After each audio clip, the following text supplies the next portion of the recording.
यहाँ पे 20-20 लोग बैठे हैं, नौकरी चली गई है, सूद लेने के लिए कोई नहीं है। 30 दिन 1 महीना होने वाला है हम लोग को। कई दिनों से भूख हड़ताल पे हैं और भूख हड़ताल की वजह से इन्हें चक्कर आ गया है। कई दिनों से भूख हड़ताल पे, 6 दिनों से भूख हड़ताल पे हैं। 6 दिन जी, 6 दिन से छठवां दिन है सर। आज छठवां दिन है सर। छठवां दिन है। जी जी सर। मेला देखने लोग मर रहे हैं, उसको बचाने के लिए हाँ, एम्बुलेंस नहीं है यहाँ पर। हम आज मरने के लिए छोड़ दिए हैं तो यहाँ पे एक एम्बुलेंस नहीं भेज सक रहा है। क्या देखने के लिए सरकार बना है यहाँ पे? व्यवस्थाएं भी सही कौन नहीं इसका जिम्मेदार होगा आप बताइए, कुछ हो गया तो जान लेके ही मानेगी क्या सरकार? तो बोल दीजिए कि आप लोग मर जाओ, उसके लिए भी तैयार हैं हम लोग। ठंडे में मर रहे हैं, सब लोग मर रहे हैं। उस इच्छा मृत्यु को आज पूरा करने के लिए और लिखित में दे दे हमको मर जाए, बल्कि हम एक साथ में मर जाएंगे। लेकिन ये एक एक करके 3-3 के खड़ के हमको न मारे। सरकार से एक दरख्वास्त है कि सरकार क्या वेट कर रही है, इंतजार कर रही है हमारे शिक्षकों के शव यात्रा निकलने का। बोलेंगे उसके बाद आएगा सर एम्बुलेंस, मतलब मर जाएगा आदमी उसके बाद आएगा एम्बुलेंस। अभी आप लोग फोन किए, उसके बाद अभी आधा घंटा लगभग लगेगा। आधा घंटा लगे चाहे 10 मिनट लगे सर, यहाँ रखे रहना चाहिए। हम बता चुके हैं, इन्फॉर्म कर चुके हैं, भूख हड़ताल में हम हैं, तो एम्बुलेंस दिन भर खड़ी रहनी चाहिए। कब देंगे हम लोग की नौकरी? यहाँ पे खैरात में नहीं लिए थे हम लोग नौकरी, पढ़ के मेरिट में आके लिए थे नौकरी। कोई देखने वाला नहीं है, मर जाए यहाँ पास कोई मतलब नहीं है। सर आप देखिए प्रशासन की नाकामी को देखिए सर। यहाँ पे हमारे साथी बेहोश पड़े हुए हैं और वो डॉक्टर को देखिए, वो अपने में बेपरवाह हैं सर। सर उधर दिखाइए सर, वो डॉक्टर साहब को दिखाइए, वो डॉक्टर साहब को दिखाइए, वो अपने में बेपरवाह हैं सर। वो अपने में बेपरवाह हैं सर। शासन को बोलना पड़ता है सर, ना यहाँ पे पीने की सुविधा है, ना यहाँ पे डॉक्टरी सुविधा है। यहाँ पे इतनी सारी महिलाएं बैठी है, बच्चों के साथ बैठी है, कोई सुविधा नहीं है सर। यहाँ पे हमको कीड़े मकोड़े की तरह छोड़ दिया गया है यहाँ पे। ये पहला नहीं है सर, ये होते जा रहा है सर कंटिन्यू, कोई किसी को फर्क नहीं पड़ रहा है यहाँ पास। मतलब इतने दिनों से भूखे रहते हैं तो कोई भी चक्कर आके एक दिन इंसान खाना नहीं खाता, क्या होता है ये इंसान 7-8 दिन 5 दिन हो गए इसको खाए बिना बैठा हुआ है यहाँ। 70 था सर शुगर लेवल। 30-40 लोग यहाँ पे भूख हड़ताल पे बैठे हैं। मैं छत्तीसगढ़ के जितने मंत्री हैं ना, इस देश के जितने मंत्री हैं, एक दिन अपने बच्चे लोग को भूखा रख के देखे। ऐसे हर रोज चक्कर खा के लोग गिरते हर हैं। दिन 2 से 3 मरीज हर दिन जा रहा है एम्बुलेंस। 40 से ऊपर है, 40-45 से ऊपर है, और हर रोज ऐसे हर रोज होते जा रहे, चक्कर। हर रोज 2 लोग एडमिट हो रहे हैं। के अधिकारी आते हैं, वो लोग आपको धमकी देते हैं। बिल्कुल सर, धमकी देते हैं। ये लोकतंत्र का सरासर हनन है। जिस भी तरीके से विरोध प्रदर्शन करना चाहे, एसपी डीएसपी कोई भी आ जाता है, बोलता है कि इसकी परमिशन नहीं, मैं आप पे एफआईआर कर दूंगा। हम शिक्षकों पे एफआईआर करने वो चाह रही है। हम अपनी मांग कैसे पूरी कर सके? हम नारा ही लगा रहे हैं। यहाँ 3000 स्कूल के शिक्षक यहाँ बैठे हुए हैं, 3000 स्कूल के भविष्य की चिंता नहीं है। यहाँ पर किसी प्रकार की कोई सुविधा नहीं है, आके यहाँ धारा लगाए। यहाँ भी तो पूरी सुविधाएं होनी चाहिए। हमने एक मांग किया था कि या तो हमारी नौकरी सुरक्षित करे या इच्छा मृत्यु दे। सरकार ये दिखा रही है कि मैं लिखित नहीं दे पा रहा हूँ, लेकिन तुम मरो बोल के। ये जो शिक्षक हैं, सरकार के लोग जो हैं, सरकार के मंत्री हैं, उनके तक इनकी आवाज़ पहुँचे, उनके लिए भूख हड़ताल कर रहे हैं, उनके लिए मुंडन हो रहे हैं, उनके लिए जल सत्याग्रह कर रहे हैं। उसके बावजूद भी सरकार के लोगों की आंखें बंद है। पता नहीं कब तक उनके कानों में आवाज़ जाएगी और कब इन लोगों तक पहुंचेंगे इनकी बात सुनने के लिए। कैसा निर्दयी सरकार है, मर जाना चाहिए ऐसे सरकार को। छत्तीसगढ़ में 2897 शिक्षक थे। आज से 1 महीने या 1.5 महीने पहले कहूँ तो ये सभी सरकारी शिक्षक थे, लेकिन अब इन्हें शिक्षक की नौकरी से निकाल दिया गया है। ये सभी बेरोजगार हो गए हैं। टोटल छत्तीसगढ़ में 2897 लोग हैं जिन्हें सरकारी नौकरी से निकाला गया है। मैं पहले तूता धरना स्थल की तस्वीर आपको दिखाता हूँ। तूता धरना स्थल पे हूँ, कुछ लोग भूख हड़ताल पे हैं, तो बहुत से लोग तूता धरना स्थल में पिछले कई दिनों से अपनी मांगों को लेकर कि हमें फिर से समायोजित कर दीजिए, हमें फिर से सरकारी नौकरी जो शिक्षक की नौकरी थी वो लौटा दीजिए, इसी मांग को लेकर ये सभी भूख हड़ताल कर रहे हैं। बहुत से लोग हैं पिछले कई दिनों से तूता धरना स्थल में बैठे हैं। सरकार के नेता हैं, सरकार के जो अधिकारी हैं, अभी तक पहुँचे कि नहीं पहुँचे, अभी तक वो क्या कह रहे हैं इस मामले को लेकर, इनसे क्या बातचीत हो रही है, इन सब चीज़ों को लेकर हम बातचीत करेंगे। और सभी के हाथ में पोस्टर आप देख लीजिए, सभी के हाथों में कुछ में लिखा हुआ है, समायोजन की मांग सुने हर जन, अन्न त्याग कर रहे हैं अनशन। ये बताइए कब से आप लोग आंदोलन पे हैं? जी, हम लोग विगत 6 दिनों से भूख हड़ताल पे यहाँ पे बैठे हुए हैं और आंदोलन का आज हमारा 28वां दिन है। 28 दिनों से आंदोलन कर रहे हैं। अभी तक कोई नेता, सरकार के जो अधिकारी कोई पहुँचे हैं? जी नहीं, अभी तक कोई भी यहाँ पे सरकार के प्रवक्ता, कोई भी अधिकारी यहाँ तक नहीं पहुँचे हैं और उनके द्वारा हमें किसी भी प्रकार का कोई भी आश्वासन भी नहीं दिया गया है। आप सभी यहाँ पे जो लोग हैं सभी भूख हड़ताल कर रहे हैं? जी, यहाँ पे जितने भी आपको दिखाई दे रहे हैं सब भूख हड़ताल पे बैठे हुए हैं और विगत 6 दिनों से भूख हड़ताल पे बैठे हुए हैं और उसमें से हमारे कुछ साथियों की तबीयत भी बिगड़ी। लगभग 7 साथी हमारे मतलब इतने दिनों में हॉस्पिटलाइज हुए थे, हॉस्पिटल ले जाया गया उन्हें, ट्रीटमेंट के बाद वो वापस अपना डटे रहेंगे क्योंकि हम लोग यहाँ पे वापस अपनी सहभागिता देने यहाँ पे पहुँचे हैं। जब आप लोग स्कूल में नौकरी कर रहे थे, शिक्षक की नौकरी कर रहे थे, स्कूल में बच्चों को पढ़ा रहे थे, कभी मन में ख्याल आया था या कभी सोचे थे कि हमें इन सब चीज़ ऐसे दिन देखने पड़ेंगे, ये सारी चीज़ें करनी पड़ेगी अपनी आवाज़ बुलंद करने के लिए, अपनी आवाज़ सरकार तक पहुंचाने के लिए, या सरकार के नेताओं के आँख खुले उन सब चीज़ों के लिए ये सारी प्रक्रिया करनी पड़ेगी, ये सब सोचे थे आप लोग? नहीं सर, हम तो शिक्षक थे ना सर, शिक्षक हैं, अभी भी हम शिक्षक हैं। सरकार हमें भले शिक्षक के पद से निकाल सकती है लेकिन हमारे अंदर की जो शिक्षक का भूमिका है उसको नहीं छीन सकती। हम शिक्षक थे सर, शिक्षक हैं अभी भी। हमें ऐसा बिल्कुल कभी नहीं सोचे थे कि हमें एक दिन ऐसे सड़क पे उतरना पड़ेगा और आंदोलन करना पड़ेगा। हमें सरकार पे भरोसा था कि वो कहीं न कहीं हमें बचा लेंगी, लेकिन उनके वजह से ही, उनके एनसीटी के वजह से ही हमें आज ये दिन देखना पड़ रहा है। आपका क्या नाम है? लीना रात्रे। कहाँ से आप? मैं बालोद से हूँ और मेरी पोस्टिंग कांदुलगुड़ा में थी और ब्लॉक जगदलपुर है। जगदलपुर में पोस्टिंग थी आपकी? हाँ। कब से हैं आप भूख हड़ताल पे? आज हमारा 6वां दिन है भूख हड़ताल का और हमारे जो साथी हैं उनकी तबीयत बहुत ज़्यादा क्रिटिकल हो गई थी, जिस वजह से उनको हॉस्पिटलाइज़ किया गया था और फिर से वो लोग आए हैं हमारे साथ, हमारा साथ देने के लिए और इस लड़ाई को आगे बढ़ाने के लिए। आप लोग यहाँ पे भूख हड़ताल कर रहे हैं, घर वालों से बात होती होगी, क्या कह रहे हैं घर वाले? मेरे घर में नहीं पता है कि मैं भूख हड़ताल पे बैठी हूँ। जब मम्मी ने टीवी में देखा था कि जब 3rd डे जब 3 लोगों की तबीयत ख़राब हुई थी तो मम्मी बोल भी रही थी कि कुछ लोगों को हॉस्पिटल ले जाया गया है, क्यों भूख हड़ताल कर रहे हो, तुम लोग वैसे ही पहले से परेशान हो, क्यों भूख हड़ताल कर रहे हो। तो मैंने मम्मी को एक ही चीज़ कहा कि मैं भूख हड़ताल नहीं कर रही हूँ, मैं बस सबको सपोर्ट कर रही हूँ, मैं भूख हड़ताल नहीं कर रही हूँ, लेकिन मैं सबके साथ भूख हड़ताल कर रही हूँ और मैं नहीं चाहती कि मेरे घर वाले भी बहुत ज़्यादा परेशान हों। पहले से हमारा माइंड मेंटली हम लोग इतने ज़्यादा परेशान हैं, 1.5 साल से हम लोग इतने ज़्यादा परेशान हैं, 1.5 साल से किसी ने भी वो खुशी नहीं जाहिर की है जो हम लोग जॉब में लगने की बात करते हैं और आज भी हम इस तरीके से सड़कों पे उतरेंगे ये हमने कभी नहीं सोचा था। घर वालों को पता चला कि नौकरी चली गई है? पता नहीं चलता, लेकिन जो न्यूज़ है उस वजह से पता चला है। लेकिन हम लोग ने ये कहा था कि जो है सरकार हमको सपोर्ट करेगा, एक ना एक दिन आगे आएगा। लेकिन जिस दिन मेरे घर टर्मिनेशन लेटर पहुंचा है उस दिन मेरे घर वालों को कंफर्मेशन ये हुई है कि सरकार अभी तक कुछ नहीं कर रही है हमारे लिए। मतलब खुद की हिम्मत नहीं हुई कि घर वालों को बता दें कि हमारी नौकरी? जिस दिन मेरा टर्मिनेशन लेटर बीओ आया था और एचएम ने फ़ोन करके बताया था कि टर्मिनेशन आ गया है और मेरे को मैसेज के थ्रू PDF भेजा गया था, उस दिन भी मैंने अपने घर पे नहीं बताया था कि टर्मिनेशन लेटर मिला है। अभी 3-4 तारीख को मेरे घर में जब टर्मिनेशन लेटर आया और पापा ने उस लेटर को ओपन किया और फिर मुझे कॉल पे कॉल आया, मैं वो कॉल भी नहीं उठा पा रही थी और ये नहीं बता पा रही थी कि टर्मिनेशन लेटर आया है। वो दिन बहुत ज़्यादा ख़राब था। जॉइनिंग का लेटर भी नहीं आया था घर पे। जॉइनिंग लेटर के लिए हम लोग बिलासपुर गए थे और टर्मिनेशन लेटर घर तक पहुंचाया गया है, ये बहुत गलत है। ये वो शिक्षक हैं जिनकी नौकरी चली गई है, सरकार अभी तक कुछ ध्यान नहीं दे रही। पिछले कई दिन हो गए आंदोलन पे हैं, इन्हें अभी भी विश्वास है कि सरकार कुछ करेगी। आपको लग रहा है कि सरकार के जो नेता हैं, अधिकारी हैं, आप लोग को लेकर कुछ बड़ा एक्शन लेने वाले हैं, आप लोग के लिए कुछ बड़ा सोच रही है सरकार? सर अभी तक तो सुनने में आया है कि कमेटी बनाई जा रही है करके, लेकिन अभी तक उसमें से हमें कोई मतलब कमेटी का मीटिंग हुआ है या नहीं हुआ है अभी तक हमको पता नहीं चला है।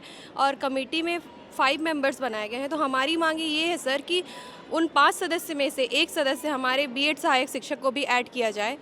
और क्या बोलते हैं, और हमारी दूसरी मांग ये है कि हमको नौकरी के बदले नौकरी दिया जाए।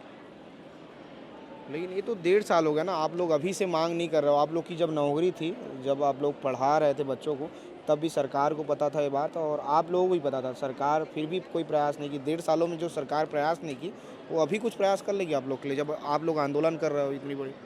सर हमें लगता है कि हमारे लिए ज़रूर कुछ ना कुछ करेगी और जब तक नहीं करती सर हम लोग अपना आंदोलन जारी रखेंगे। ये बताओ, आप लोग रात को कहाँ सोते हो? आप लोग जितने भूख हड़ताल पे हो कहाँ सोते हो, कहाँ रहना होता है? सर यहाँ पे सारे यहीं पे मतलब जितनी भी मतलब पुरुष शिक्षक यहाँ तूता धरना स्थल में सोते हैं और महिलाओं के लिए एक भवन बुक किया गया है वहाँ पे भी कुछ खास फैसिलिटी नहीं है सर। वहाँ पे सिर्फ 2-3 वॉशरूम है और रूम्स भी ज़्यादा नहीं है और जनसंख्या बहुत ज़्यादा है और बहुत सारी दिक्कतें आती हैं हमें। यहाँ पे कुछ शिक्षिका अपने बच्चों के साथ आई हैं, उनको भी बहुत दिक्कतें होती है। ठंड बहुत ज़्यादा है सर, हम लोग हॉल में सोते हैं। मैं यही बोल रहा हूँ, आप लोग यहीं सोते हो, धरना स्थल पे सोते हो सभी? हाँ सर। ठंडी इतनी है, कैसे करते हो? सर अब मैनेज करना पड़ता है सर, अब नौकरी बचानी है तो नौकरी बचाने के लिए सब कुछ करना पड़ेगा। सरकार से बार बार यही विनती है, निवेदन है कि हमारी नौकरी सुरक्षित रखे सर, और सरकार को मनाने के लिए हर एक प्रयास कर रहे हैं सर, चाहे वो अनुनय यात्रा हो, चाहे वो रक्तदान हो, चाहे वो गौ सेवा हो, चाहे मौन व्रत हो, चाहे जल समाधि हो, चाहे भूख हड़ताल हो। हर एक प्रयास कर रहे हैं सर सरकार को मनाने का ही बोल सकते हैं। सरकार से रिक्वेस्ट कर रहे हैं कि हमारी नौकरी सुरक्षित करे, क्योंकि हमारी कोई गलती नहीं है। हमने नोटिफिकेशन के आधार पर फॉर्म भरा था, छत्तीसगढ़ के गजट पत्र देख के फॉर्म भरा था सर। हम मेरिट में आए थे, हम लोग सब जितने भी हैं यहाँ सर सब मेरिट होल्डर्स हैं, उनकी कोई गलती नहीं है सर। तो अब बिन गलती के अगर हमें सज़ा मिलेगी तो वो सही नहीं है सर। तो ये सभी भूख हड़ताल पे हैं, पिछले 6 दिनों से भूख हड़ताल पे हैं, लेकिन सरकार में बैठे सत्ताधीशों को शायद इस बात की खबर नहीं है। इस कारण से हो सकता है इन लोगों तक वो पहुंच ना पाए। क्या लगता है कि नेता लोग जो हैं या सरकार में जो बैठे मंत्री हैं, उन्हें इस बात की खबर नहीं है कि उनके जो बच्चे हैं, उन्हें जो वोट दिए हैं, उनके द्वारा जो सरकार बनी है, वो जो मंत्री बने हैं, उन्हें पता नहीं है कि आप लोग भूख हड़ताल में हो, इस कारण से वो नहीं पहुंच पा रहे हैं? देखिए सर, जब हम सभी जो सहायक शिक्षक अभी जो शिक्षक बने हुए हैं, हमारे बचपन में जब हमने स्कूल जाना चालू किया था, हमारे गुरुजनों ने एक ही चीज़ सिखाया था कि बच्चों हमेशा गांधी जी के रास्ते पे चलना चाहिए, विवेकानंद जी के रास्ते पे चलना चाहिए। हम अपना आदर्श श्रीमान अटल बिहारी वाजपेयी जी को मानते आ रहे हैं, जो सुशासन के न सिर्फ पर्याय हैं, छत्तीसगढ़ शासन भी उनको ध्यान में रखते हुए अभी सब काम कर रही है। तो सुशासन में ये किस तरीके की नादानी सर, अगर एक शिक्षक 1.5 साल से वहाँ पढ़ा रहा है, छोटे छोटे बच्चों को पढ़ा रहा है, सब जगह सिलेक्शन करा रहा है, अचानक से 1.5 साल बाद वो अयोग्य कैसे ठहरा जा सकता है? नेताओं के बच्चे, मैं पूछना चाहता हूँ, नेताओं के बच्चे कहाँ जाते हैं? उन लोग बड़े बड़े विदेशों में पढ़ लेते हैं। यहाँ छोटे छोटे जो सरकारी स्कूल है, वहाँ पे आम जनता, उनके बच्चे पढ़ते हैं, उनके भविष्य दांव में लग चुका है सर। हम 1 महीने से यहाँ पे आंदोलनरत हैं, 1.5 साल से हम अपनी सेवा के लिए लड़ रहे हैं, जूझ रहे हैं। आगे भी बहुत सारे जो स्कूल हैं और बहुत सारे जो अलग अलग जो देहात इलाके हैं, वहाँ भी बहुत सारे जो ऐसे स्कूल है जहाँ पे शिक्षकों की पूरी कमी है, शिक्षा का स्तर अभी भी नीचे है। छत्तीसगढ़ कोई बहुत आगे का राज्य अभी भी नहीं है। हम संघर्ष हैं, छत्तीसगढ़ के टीचर्स हमेशा संघर्ष करते आ रहे हैं। तो शासन को, प्रशासन को ये चीज़ समझनी चाहिए, विधानसभा में बैठने से कुछ नहीं होगा। यहाँ पे आप आइए, मैं उन अधिकारियों से भी कहना चाहता हूँ जो ये नियम 2018 में भी बना रहे हैं और आज भी उन अधिकारियों के पास ही हमारा भविष्य दांव पे लगा हुआ है। तो क्या इन अधिकारियों के पास अगर इतनी भी समझ है तो इन टूटा स्थल पे आए, हमारी बात सुने, ग्राउंड रियलिटी को समझे, उसके बाद ही कोई निर्णय ले। अगर अपने से आप एसी कमरे में बैठ के निर्णय ले लोगे और हम पे थोप दोगे ना सर, तो ये सरासर अन्याय है हमारे साथ, हमारे परिवार वालों के साथ। इस सर हम 3000 नहीं हैं, हमारे साथ हमारे परिवार भी हैं और उससे जुड़े हुए और भी परिवार। ये 3 लाख है, 30 लाख जनसंख्या प्रभावित होगी इससे। चुनाव होने वाला है, चाहे आगामी चुनाव हो, चाहे कोई भी चुनाव हो। हम सरकार से बिल्कुल दरख्वास्त करते हैं कि सरकार हमारी बात सुने, यहाँ पे आए, उनका कोई प्रतिनिधित्व मंडल आए, हमसे बात करे और हमारी जायज़ मांग है सर, इसे अधिकारियों तक पहुंचाना जरूरी है और ये सिर्फ राजकीय मुद्दा नहीं है, राष्ट्रीय मुद्दा बनना चाहिए। पिछले 28 दिनों से आप लोग आंदोलन कर रहे हो, जब कोई नेता नहीं आया, जिस सरकार है, जिसकी सरकार है, उसके कोई मंत्री नहीं आया, तब भी विश्वास है कि उसके कोई लोग आएंगे आपके पास? सर, सरकार देख रही है, आज लगातार भूख हड़ताल का 6वां दिन है। हमारे 7 से 8 साथी अभी भी हॉस्पिटलाइज हो चुके हैं। मैं खुद लगातार पहले दिन से भूख हड़ताल में रहा हूं। कल शाम को मुझे हॉस्पिटलाइज किया गया था, बॉटल चढ़ाया गया था। उसके बाद जब दोपहर में मुझे आज सुबह 11 बजे मुझे डिस्चार्ज किया गया, मैं घर जाने के बजाय मैंने आंदोलन में आना ही अपना सर्वप्रथम कर्तव्य समझा। मैं आज भी आंदोलन में हूँ और हमेशा रहूँगा, अपने हक के लिए लड़ा हूँ और आगे भी लड़ूंगा। सरकार से एक दरख्वास्त है कि सरकार क्या वेट कर रही है, इंतज़ार कर रही है हमारे शिक्षकों के शव यात्रा निकलने का? सरकार क्या वेट कर रही है? हमारे परिवारजन यहाँ पे आगे फूट फूट कर रोएं। मैं सरकार से यही दरख्वास्त करना चाहता हूं कि कुछ भी अप्रिय घटना होने से पहले यहां आए और उनका प्रतिनिधि मंडल हमारी बात सुने और हमारी बात को आगे तक पहुंचाए। हमारी एक ही मांग है और सर्वोपरि वही मांग को पूरी किया जाए जो हमारा जो स्थगित किया गया, हमारा सेवा को स्थगित किया गया है अभी, उसे वापस चालू किया जाए, हमारी नौकरी बहाल की जाए। हम अगले महीने हमारे ना सैलरी आने वाली ना कुछ आने वाली, हम अपने परिवार को सड़क पे लाएंगे। इतने सारे परिवार है, इतने सारी परिवार है, कहाँ रहेंगे, क्या करेंगे? हमने अपने परिवार का पेट पाला है 1.5 महीने तक, 1.5 सालों तक, अब कहाँ करेंगे, क्या जाएंगे? सरकार को यहाँ पे आना होगा और हमारी मांग सुननी होगी। नौकरी के बदले नौकरी चाहिए सर। कहाँ से हो भी आप? मैं नरहरपुर ब्लॉक कांकेर में पदस्थ हूँ सर, सहायक शिक्षक के पद पर। मैं सिहावा धमतरी जिला से बिलोंग करता हूँ और मैं एक आदिवासी समुदाय से बिलोंग करता हूँ सर। मैं यहाँ पे इसलिए आया हूँ ताकि हम 2900 अपने जो शिक्षक साथी हैं उनका समायोजन हो। अब इसके लिए सर हम लोग मुंडन किए, जल सत्याग्रह किए और भूख हड़ताल पे, यहाँ तक कि हमारे 30 साथियों को जेल तक जाना, उनमें से मैं भी एक हूँ सर। मैं भी जेल में था, जो मतलब एक रात गुजारा हूँ। ये सब इसलिए किए कि सरकार में जो बैठे लोग हैं वो ये सब देख सकें, हमारी समस्याएं, हमारी पीड़ा, हमारे दुख अपने देख सकें। जी, अपने हक के लिए, अपने अधिकार के लिए, जहाँ भी अगर एक बार नहीं 10 बार भी जेल जाना पड़े तो जाएंगे, लेकिन हमको समायोजन लेके रहना है। अब जब भी जाना पड़ा आपको? बिल्कुल सर, बिल्कुल। मैं भी उसमें से 30 में से एक हूँ सर। मैं भी जेल गया था। अब जेल क्यों जाना पड़ा था आपको? सर अभी अपने अधिकार के लिए, अपने हक के लिए। हाँ। पुलिस हम लोग ऐसे रिक्वेस्ट करने गए थे भाजपा कार्यालय में। अब रिक्वेस्ट करने गए थे तो अब आप जो लोग हो सीएम की गाड़ी के सामने जो लेट गए थे, उसके बाद आप लोग को जेल जाना पड़ा था, यही है? नहीं, सीएम के गाड़ी के सामने नहीं सर। हम बस बैठे थे, रिक्वेस्ट कर रहे थे। वहाँ भाजपा कार्यालय गए थे पवन साय से कि हमारी नौकरी को सुरक्षित कीजिए, हमारा समायोजन कीजिए। इस भाव को लेकर हम लोग गए थे, ना कि हम लोग प्रदर्शन करने गए थे। अब बात ही बात में कुछ ऐसा हुआ कि हम लोग को पुलिस धरपकड़ कर जेल ले गया। पहले थाना में ले गया, माना कैंप पे ले गया, उसके बाद वहाँ कार्रवाई होने के बाद सीधा सेंट्रल जेल में डाल दिया हम लोग को। ये कहाँ का न्याय है सर, बताइए ना? ये तो गलत है हमारे साथ। हम अपने हक के लिए, अपने अधिकार के लिए लड़ रहे हैं ताकि हमारा नौकरी सुरक्षित हो सके, हमारा परिवार सुरक्षित हो सके। और यहाँ तक कि सर इसके लिए मैं लोन भी ले चुका हूँ सर। अब मैं लोन को कैसे पटाऊँगा? यहाँ मेरी शादी फिक्स अभी हो चुकी है। इसके चक्कर में मेरा शादी टूट जाएगा। इससे पहले सर मैं एकलव्य में पढ़ाता था, उसको छोड़कर संविदा में पढ़ाता, उसको छोड़कर यहाँ पे आया हूँ, क्योंकि इसलिए आया हूँ कि जो नौकरी है वो परमानेंट है। अब यहाँ परमानेंट होने के बाद भी ऐसा होगा तो कैसा न्याय होगा सर? परमानेंट शिक्षक की नौकरी जो है चली जाएगी बोल के कभी लगा था आपको कि मैं ऐसा कभी नहीं सोचा था सर, क्योंकि परमानेंट नौकरी लगने के बाद कोई आज तक निकाला नहीं गया सर। छत्तीसगढ़ में इतिहास में पहली बार ऐसा हो रहा है जो आज हमको निकाला जा रहा है। घर वाले क्या कह रहे हैं? घर वाले क्या कहेंगे? आज उनको बात करने की हिम्मत भी नहीं होती है सर। मैं उनको बोलता हूँ कि कहाँ हो बेटा, बोलता है हमारी माँ, तो बोलता हूँ धरना स्थल में हूँ, कब आओगे बोलता है। अब क्या बताऊँ सर, उसको झूठ बोलना पड़ता है हमको। क्या झूठ बोलते हैं? क्या झूठ बोले? यहाँ पर ऐसे अपने अधिकार के लिए मतलब धरना स्थल में है, क्या बोलने के कुछ शब्द ही नहीं सर हमारे पास। लज्जा आती है। तो पूछते हैं, घर गाँव जाते हैं, पूछते हैं आपकी नौकरी का क्या हो, आपका नौकरी तो जाने वाली है कि आपके अब लोग अब इसके बाद जाएंगे तो क्या बोलेंगे? आप फर्जी करके आए हो, पैसा दिए हो, तब आपके नौकरी से निकाला जा रहा है। तो लोग हैं वो लोग मजाक उड़ाएंगे, हमको तंग करेंगे सर, और परेशानी होगी। आत्मसम्मान, ये तो केवल नौकरी की बात नहीं है सर, ये हमारे आत्मसम्मान की बात है। इसके लिए हम जब तक हमारा समय जो नहीं होगा यहाँ से हम लोग हटेंगे नहीं। घर में बाकी और मम्मी पापा लोग क्या करते हैं? मम्मी पापा लोग अभी किसान हैं सर, खेती कार्य करते हैं और अपना गुजारा कर रहे हैं। सभी गरीब परिवार से हैं सर। एक आप ही थे जिसकी सरकारी नौकरी लगी? जी सर। ये बेहोश हो गया यार, देखिए चक्कर आ गया।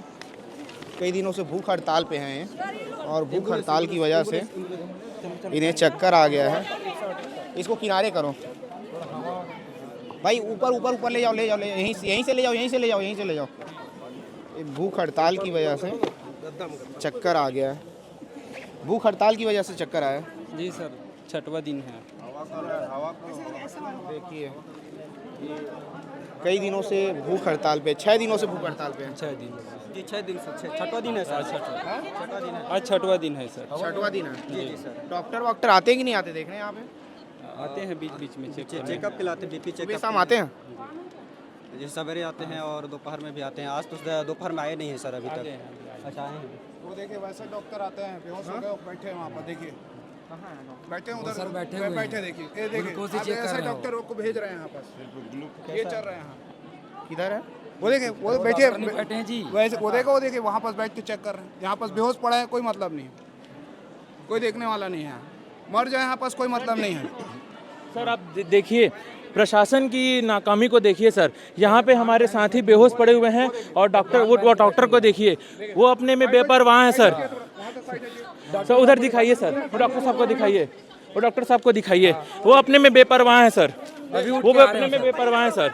शासन को बोलना पड़ता है सर, ना यहाँ पे पीने की सुविधा है, ना यहाँ पे डॉक्टरी सुविधा है। यहाँ पे इतनी सारी महिलाएं बैठी है, बच्चों के साथ बैठी है, कोई सुविधा नहीं है सर। यहाँ पे हमको कीड़े मकोड़े की तरह छोड़ दिया गया है। यहाँ पे कोई मर जाएगा, यहाँ फर्क नहीं पड़ने वाला किसी को। यही चल रहा है यहाँ सर। ये पहला नहीं है सर, ये होते जा रहा है सर कंटिन्यू। कोई किसी को फर्क नहीं पड़ रहा है यहाँ पास। मतलब इतने दिनों से भूखे रहते हैं तो कोई भी चक्कर आके गिर एक रहा दिन है। इंसान खाना नहीं खाता, क्या होता है ये इंसान 7-8 दिन 5 दिन हो गए इसको खाए बिना बैठा हुआ है यहाँ। 70 था सर शुगर लेवल, 70 समझ सकते हो आप लोग। उसके बाद भी प्रशासन की नाकामी बर्दाश्त नहीं हो रही हम लोग को। जबकि हम लोगों ने पहले एसडीएम ऑफिस में जाकर सूचना दिया गया कि सामूहिक रूप से हो रहा है ये, बहुत लोगों दिन भर लगेगा हम लोगों को करके, दिन भर एम्बुलेंस रहना चाहिए यहाँ पर, खड़े होना चाहिए करके बोल के आए हैं। तब भी बोलते हैं तो आता आधा घंटा, क्या बोले भैया?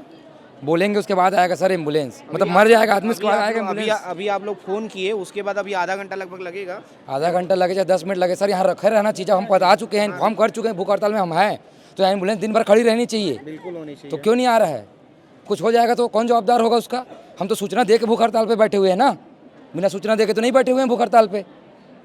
व्यवस्थाएं भी सही कौन नहीं इसका जिम्मेदार होगा? आप बताइए, कुछ हो गया तो जान लेके ही मानेगी क्या सरकार? तो बोल दीजिए कि आप लोग मर जाओ, उसके लिए भी तैयार हैं हम लोग। हम तो इच्छा मृत्यु मांग ही रहे हैं। हाँ, हम तो इच्छा मृत्यु मांग ही रहे हैं सरकार से। अगर सरकार को हमारी सूझ नहीं है तो हमें परमिशन दे दे। इस घुट घुट के जीवन से मरने से अच्छा है हम इच्छा मृत्यु हमें दे दें, हम मर जाते हैं, अपने परिवार के साथ आत्मदाह कर लेते हैं। सरकार यही चाहती है क्या हमसे? आप सोचिए, मैं वीडियो कर रहा था और वीडियो के दौरान में 15-20 मिनट ही हुए होंगे, वो भाई साहब जो हैं पिछले 6 दिनों से भूख हड़ताल पे हैं और ऐसे चक्कर खा के गिर गए। अब यदि एक दिन में मेरे सामने ही एक व्यक्ति चक्कर खा के गिर रहा है तो यहाँ 36 लोग हैं, ऐसे हर रोज चक्कर खा के लोग गिरते हर हैं। दिन 2 से 3 मरीज हर दिन जा रहा है एम्बुलेंस। 40 से ऊपर है, 40-45 से ऊपर है, और हर रोज ऐसे हर रोज होते हैं। हर रोज चक्कर, हर रोज 2 लोग एडमिट हो रहे हैं। हर रोज 2 से 3 लोग ऐसे ही चक्कर खा के गिरते हैं। 2 से 3 लोग हम में से जो भूख हड़ताल में यहाँ पे बैठे हुए हैं वो चक्कर खा के गिर रहे हैं और एम्बुलेंस बुलाया जाता है फ़ोन करके। यहाँ पे कोई सुविधा हमें नहीं मिली है।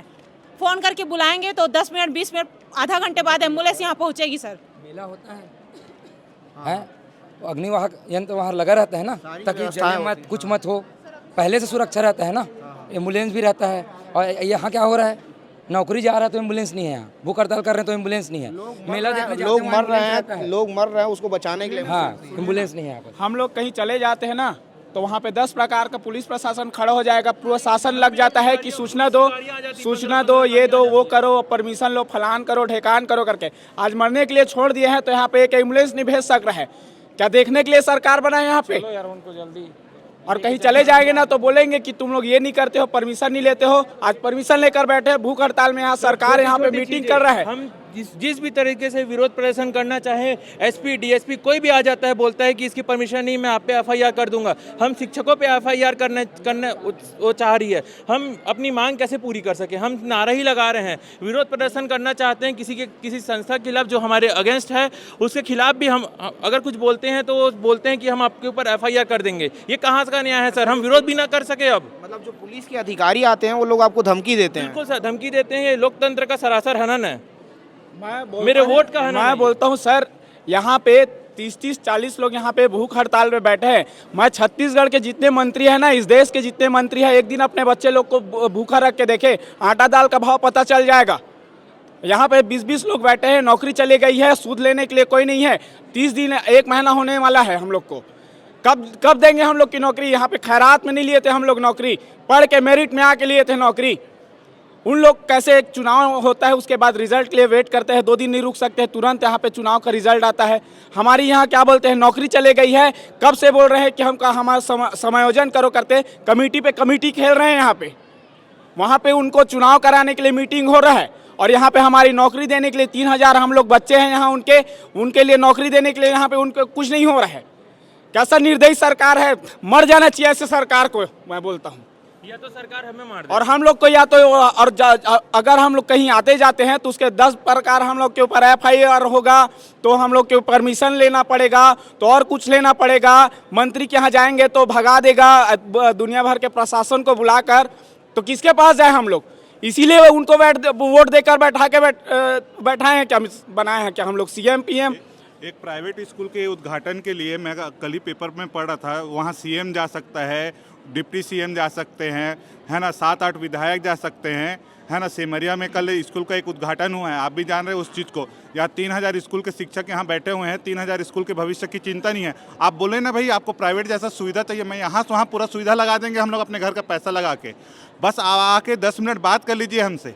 10 ही मिनट तो मांग रहे हैं क्या, और तो कुछ नहीं मांग रहे हैं। वो प्राइवेट स्कूल के बैनर में एक पूरा फोटो छप जाता है कि इस स्कूल में CM आ रहे हैं उद्घाटन करने के लिए। हमारा एक छोटा सा कटिंग भी नहीं लगता है न्यूज़पेपर का। हाँ, हम लोग 30-40 एक भी भूख हड़ताली होता है तो उसके लिए 24 घंटे डॉक्टर होने चाहिए। यहाँ 40 है तो मेरे को 40 डॉक्टर चाहिए यहाँ पे। अगर नहीं है सरकार के पास स्वास्थ्य सुविधा तो बता दें, हम लोग प्राइवेट हॉस्पिटल से डॉक्टर ला के यहाँ रखेंगे अपने खर्चे पे। बस हमको लिखित में देते, हम नहीं पूर्ति कर सकते। बस पुलिस प्रशासन हर जगह में हम लोगों को नियम कानून ये सिखाती है कि ये धारा आपने तोड़ा, ये किया, वो किया। यहाँ पर किसी प्रकार की कोई सुविधा नहीं है, आके यहाँ धारा लगाए। ये यहाँ भी तो पूरी सुविधाएं होनी चाहिए। हमने एक मांग किया था कि या तो हमारी नौकरी सुरक्षित करे या इच्छा मृत्यु दे। सरकार ये दिखा रही है कि मैं लिखित नहीं दे पा रहा हूँ लेकिन तुम मरो बोल के हमको यहाँ छोड़ दे रही है। वो इच्छा मृत्यु जो है वो हमको बिना लिखित में दिए मरो बोल के छोड़ दिए। यहाँ पे तुम लोग मांग रहे थे इच्छा मृत्यु, ना मरो बोल के छोड़ दी है। यहाँ पर कुछ प्रकार किसी को कुछ भी नहीं दी है। एम्बुलेंस देखिए आपके रहते रहते अभी तक नहीं पहुँची है। इस प्रकार की स्थिति है इस तूता मैदान में। इतने लोग खड़े हैं, ठंडे में मर रहे हैं, सब लोग मर रहे हैं। उस इच्छा मृत्यु को आज पूरा करने के लिए और लिखित में दे दे हमको, मर जाए बोल हम एक साथ में मर जाएंगे। लेकिन ये एक एक करके 3-3 के खण के हमको न मारे। इतने लोगों को जो हो रहे हैं, खिंड होकर मर रहे हैं, खाना नहीं खा रहे हैं, 4 दिन 5 दिन 6 दिन हो गया, और वो लोग खिंड जो मर रहे हैं उनको एक साथ ही मार दे। जो इच्छा मृत्यु हम लिख के वो कर रहे थे उनको लिखित में दे दे कि मर जाओ बोल के। हम लोग यही अपना लेंगे। धन्यवाद सर। ये इन युवाओं की पीड़ा है। ये सभी सरकारी नौकरी कर रहे थे, अब सरकारी नौकरी से इन्हें बाहर निकाल दिया गया है और भूख हड़ताल पे हैं। 6 दिनों से कोई है, कोई 5 दिनों से, कोई 4 दिनों से, ऐसे 40 से 50 लोग हैं जो शिक्षक भूख हड़ताल कर रहे हैं। सरकार इनकी कुछ भी नहीं सुन रही है, न ही सरकार के मंत्रियों को ये चीज़ें दिखाई पड़ रही है। ये जो शिक्षक हैं, सरकार के लोग जो हैं, सरकार के मंत्री हैं, उनके तक इनकी आवाज़ पहुँचे, उनके लिए भूख हड़ताल कर रहे हैं, उनके लिए मुंडन हो रहा है, उनके लिए जल सत्याग्रह कर रहे हैं। उसके बावजूद भी सरकार के लोगों की आंखें बंद है। पता नहीं कब तक उनके कानों में आवाज़ जाएगी और कब इन लोगों तक पहुंचेंगे इनकी बात सुनने के लिए, इनकी समस्या सुनने के लिए, इनकी पीड़ा सुनने के लिए। लेकिन मैं इनके दर्द और पीड़ा को दिखाने आया था, किस प्रकार की पीड़ा है। देखिए, एक युवक है, मैं वीडियो बना रहा था, उस दौरान में वो बेहोश हो गया। अब समझिए, ये लोग बता रहे हैं कि ऐसे हर रोज़ हर रोज़ 1-2 युवा बेहोश होते हैं, और बेहोश जब होते हैं तो उनके इलाज के लिए यहाँ एम्बुलेंस भी नहीं है। डॉक्टर भी फ़ोन करने से आते हैं और एम्बुलेंस आधा 1-1 घंटे बाद आते हैं। तो ऐसी तूता धरना स्थल की व्यवस्थाएं हैं। सरकार कब इन सब चीज़ों को ध्यान में लेगी, ये तो अब आने वाला वक्त बताएगा।